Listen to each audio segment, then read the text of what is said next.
Sahabat Bentara, salam budaya.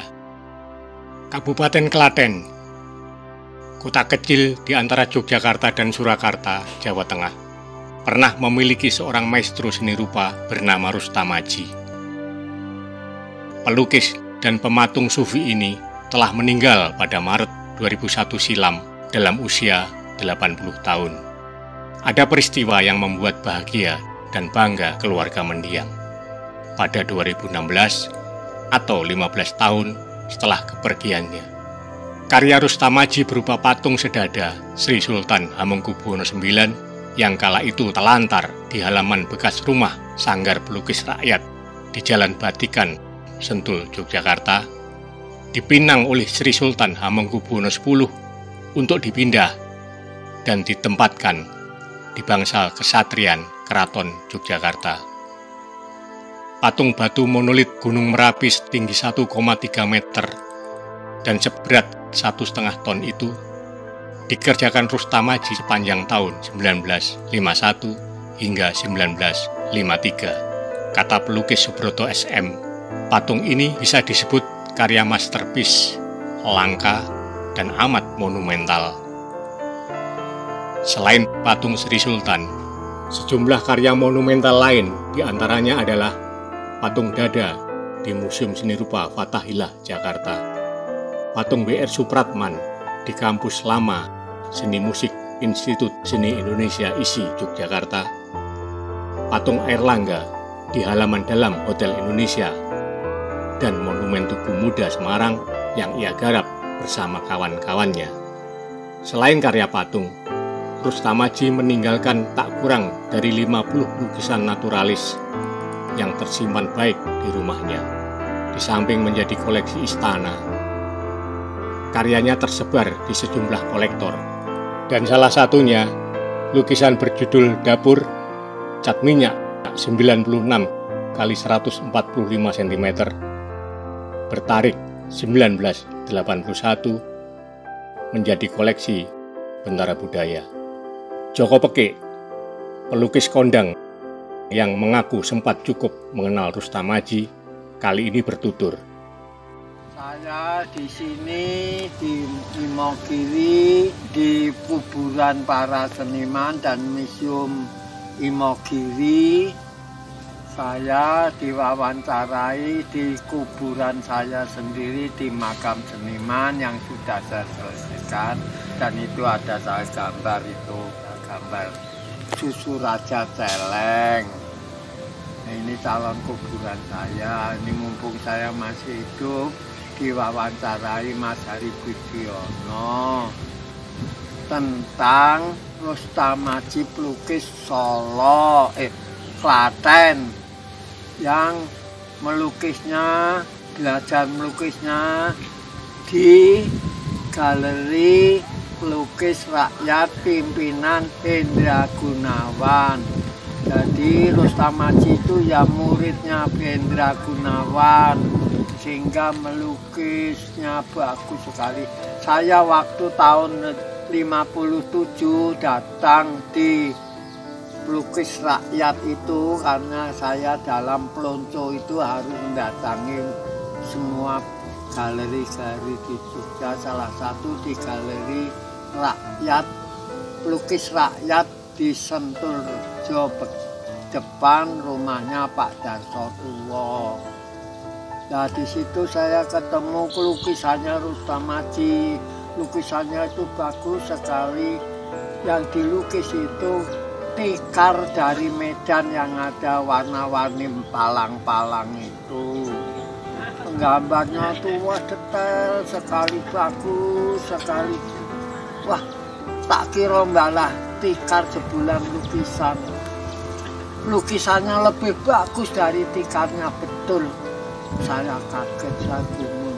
Dan saya tanyakan ke pelukisnya Rustam Aji, Pak Rustam Aji, ini kok tikar saja kok dilukis? Kalau melukis itu kan dilukisnya itu orang, kok tikar dilukis kok enggak orang?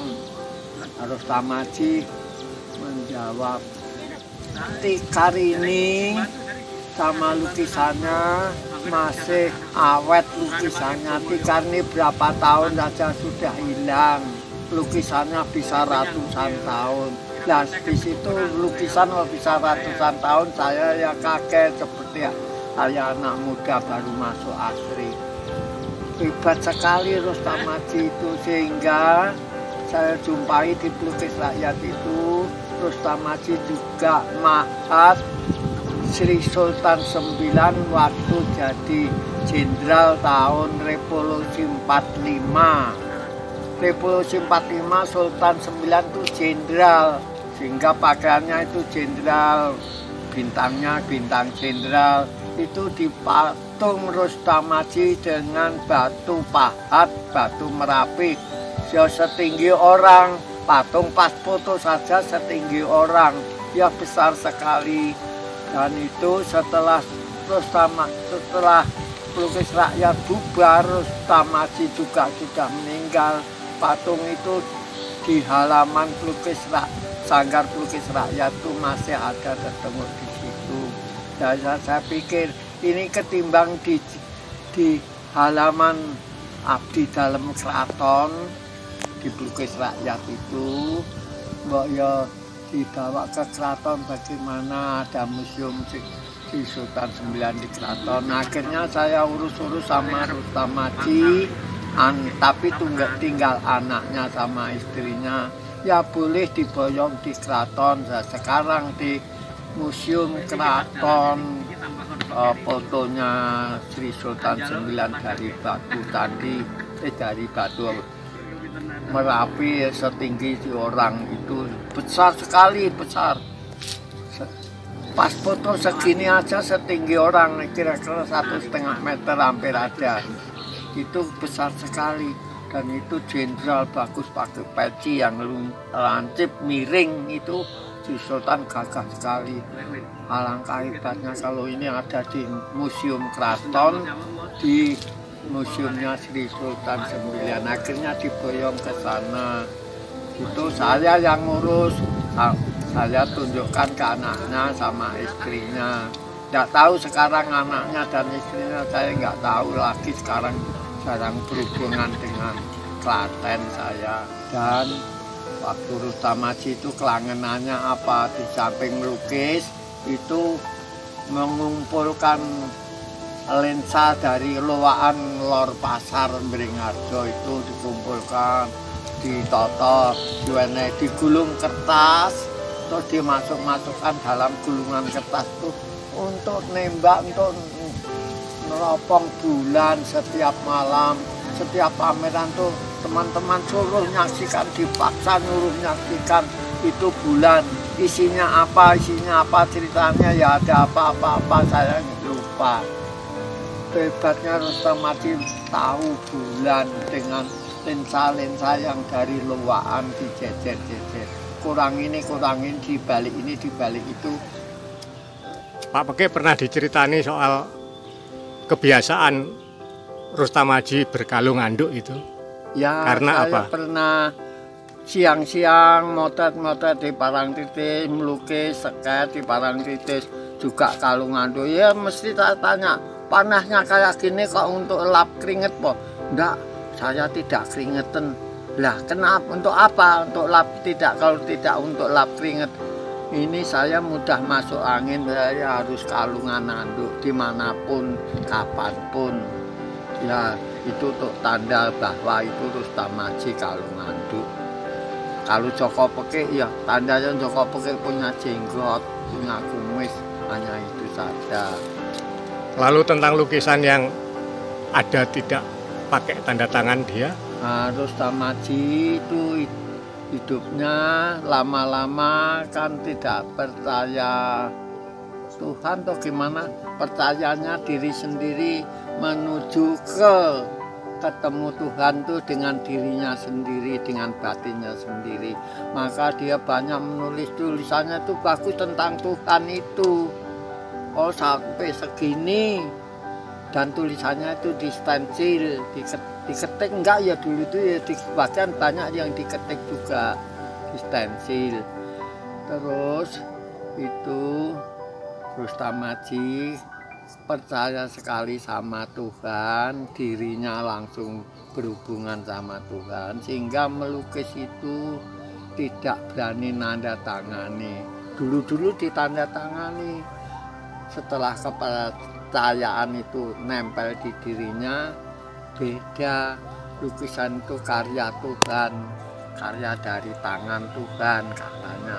Masa Tuhan aku sing nanda tangani, ya tidak ditanda tangani.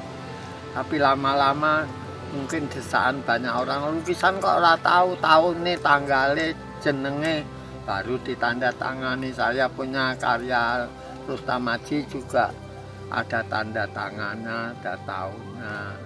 Itulah Rustam Aji itu dulu nggak tanda tangan, begitu karya itu karya Tuhan tidak ditanda tangani, langsung menjelang meninggal ditanda tangani karena percaya sama Tuhan. Itulah Rustam Aji. Selain belajar dari Trubus dan kawan-kawannya di Sanggar Pelukis Rakyat, keahlian Rustam Aji melukis dan mematung dipelajarinya secara otodidak sejak 1938. Jarang sekali Rustam Aji melukis dengan objek yang sederhana. Artinya, bidang kanvasnya selalu mengandung beragam motif objek dengan jumlah maupun karakter yang beraneka. Masing-masing motif digarap secara realis, sangat detail, dengan kecermatan cahaya yang memikat.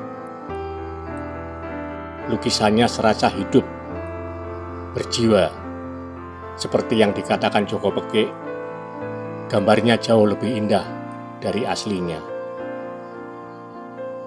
Pada lukisan dapur ini misalnya, ada begitu banyak penghuni. Ada yang dari logam seperti kompor, wajan, wakul, dan panci. Ada rak piring kayu beserta barang pecah belah, plastik, korek api, dan cobek batu. Juga telur, tempe, ikan asin, kelapa, pisang, karung beras, dan bakul yang terisi penuh bermacam sayur mayur. Total jenderal, ada lebih dari 40 motif dalam satu lukisan. Itulah wajah dapur dalam gambaran Rustam Aji. Menurut GM Sudarta, dalam melukis, Rustam Aji tidak menggunakan pertimbangan estetik. Bagi Rustam Aji, semua yang ada di alam semesta ini adalah ciptaan Tuhan dan indah semata. Apapun, sudut kampung yang nampak kumuh, sepotong daun kering, sejumput sabut kelapa, dapur berlumut, ataupun air got yang kotor, pendek kata, segala yang berada di sekeliling kita di dalam kanvas Rustam Aji adalah komposisi alam yang indah, kata GM Sudarta. Lukisan karya Rustam Aji yang kebanyakan bertema alam, pemandangan alam, sampai pemandangan semesta seperti bulan yang tampak hiperrealistik, telah membuka mata hati saya hingga terbuka lebar-lebar akan keindahan alam dan kebesaran Tuhan. Lanjut GM Sudarta sambil menceritakan keunikan Rustam Aji yang suka meneropong bintang dengan teropong sederhana ciptaan sendiri. Satu pertanyaan pelukis dan pematung Amrus Natasha. Adalah penting kita melihat apakah negeri kita, desa dan dusun kita masih sesegar yang ada di dalam lukisan Rustam Aji. Dan juga seperti yang diterangkan Rustam Aji kepada Joko Pekik, bahwa lukisan tikar usianya akan ratusan tahun, sementara tikarnya sendiri barangkali hanya 8 tahun, karena sudah musnah, tak lagi ada perajinnya. Keduanya itu seakan mempertegas bahwa karya-karya Rustam Aji sesungguhnya adalah menyuguhkan tanda zaman. Suatu siang, sekitar pertengahan tahun 1980 saat ditemui di studio dan kediamannya di Jalan Pramuka dekat stasiun kereta api Klaten. Rustamaji tengah melukis. Seperti biasa, walau udara tengah hari cukup menyengat, tetapi Rustamaji tak juga melepas handuk kecil yang setia melingkar di lehernya. Apakah tidak merasa gerah? Sudah biasa, jawabnya. Apakah ini bagian dari identitas atau ciri khas Rustamaji sebagai seniman yang selalu berkalung handuk kecil? Memang ada yang menganggap demikian. Tapi biar saja, walau sebenarnya ini semata karena saya sudah tua, gampang masuk angin. Jelas Rustamaji terkekeh. Penjelasan yang tak berubah, sama seperti yang disampaikan pada Joko Pekik beberapa tahun sebelumnya. Di masa tuanya, Rustamaji kian pendiam dan menyendiri, walau terus melukis. Selain melukis, Rustamaji banyak menulis tasawuf. Kepada Ulil dari Islam Lib, sastrawan dan pelukis Danarto yang juga dikenal sebagai seniman sufi, mengaku Rustamajilah yang membukakannya pada wacana tasawuf. Saya membaca banyak bukunya. Sampai usia 80 tahun, beliau itu masih aktif menulis. Sebenarnya, tulisannya tidak bisa dibaca karena bersifat repetitif, terang Danarto. Rustamaji sendiri menceritakan, buku-buku yang ia tulis berisi tentang seruan akhir zaman, panggilan dan bangkit kembali kepada Tuhan, dan jalan lurus kepada Tuhan atau Sirotol Mustaqim. Menulis ini semacam cara saya untuk bisa lebih dekat dengan Sang Pencipta. Saya hanya mengumpulkan kisah dan ajaran agama dari nabi dan para pendahulu tentang Sangkan Paraning Dumadi dan Manunggaling Kawula Gusti. Terangnya sambil mengusap wajahnya dengan handuk putih kecil yang dikalungkan di lehernya. Apakah ini juga ada kaitannya dan sejalan dengan sikapnya yang kerap tak lagi mencantumkan nama atau tanda tangan pada karya lukisnya dan juga tak berkendak lagi memamerkan karya? Rustamaji mengangguk pelan. Ia pun lantas menguraikan tentang lukisan dan tangannya sebagai perantara Tuhan. Maka saya tak punya hak menandatanganinya karena saya hanya sekadar perantara Tuhan, tuturnya pelan sambil kembali mengusap muka dengan handuknya. Sama seperti yang dikatakan pada Tempo yang mewawancarai terkait pameran tunggalnya yang ke-12 di Bentara Budaya Jakarta 14 hingga 24 Agustus 1992, bahwa ia punya keyakinan karya-karya seninya merupakan karya Tuhan. Ia hanya medium perantara. Lantas, apakah tidak khawatir kalau lukisannya itu tak dikenali orang? Atau lebih serius lagi, bagaimana andai ada yang memalsukan atau menandatangani sebagai karya pelukis lain? Semua itu akan saya serahkan pada Yang Maha Kuasa, jawab Rustamaji sambil senyum dan telunjuk jarinya menuding ke atas.